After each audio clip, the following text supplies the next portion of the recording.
God bless and good day, everybody. To those who are returning, welcome back. If this is your first time, thanks for tuning in. We are going to do a quick video for you today. Before we get into that, please share, follow, and subscribe. We are on not only YouTube, but we are on Rumble, SoundCloud, Instagram, Facebook, and others. If you did not join our mailing list, please sign up because we want to connect with you personally. You can do so very easily. The sign up link, our social media links, and other valuable information can be found inside of the description. Now, without further ado, let's get into today's video. Now, this is going to be a quick video for you guys. I want to show you a plugin that I've used in this track that I'm making. So here's a little preview of the track.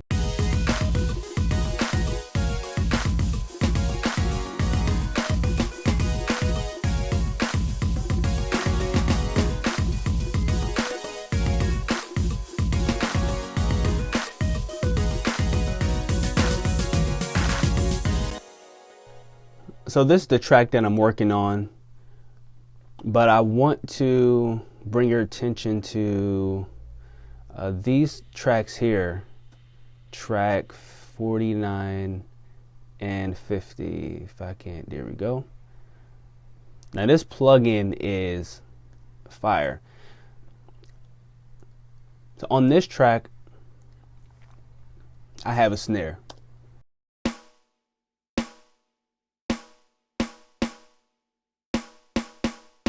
So on this track that I have, and there's a sample that I loaded in on this plugin, which is a trigger plugin. So that's the snare there. But it was just a sample of the snare top. I wanted to have that top in for it. So this plugin here is called Snare Buzz. This is a plugin that is used to simulate the mic placement of a snare. And I'm going to solo this so you can hear what it sounds like on its own, minus the sample.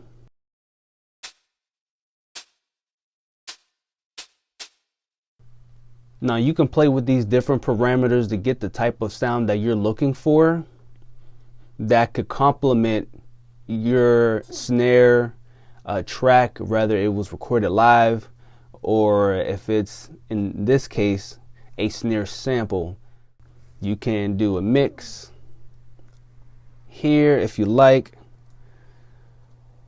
You have that option as well. In this case, on this track, I chose to leave it at 100%. Now we're going to go ahead and play the sample by itself, and then I'm going to play the sample along with the microphone simulation plugin. So here is just a sample.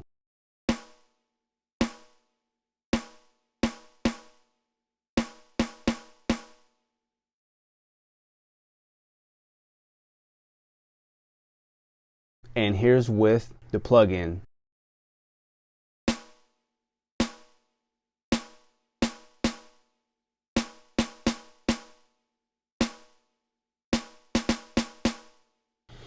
And as you heard, it allowed it to open up a little bit more. It allowed it to have that top end. It gave it that top end that I felt like was missing from the snare sample. So let's play it in the track with everything else.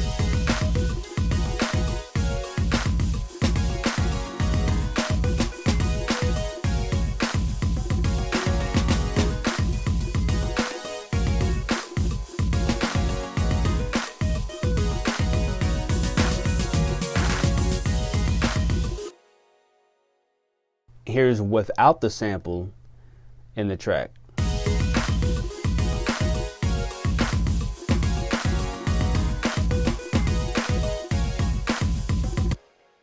And here's with it.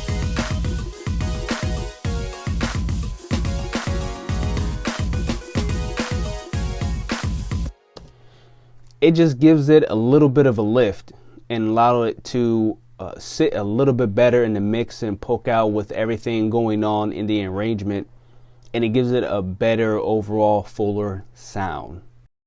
And I believe that's it for today. Again, if you have not, please go ahead and subscribe to the channel. We really appreciate all of the support that we get here on the channel. We want to continue to provide value to you and help you along your mixing journey. All right, guys. Again, God bless you all, and I will see you all in the next video.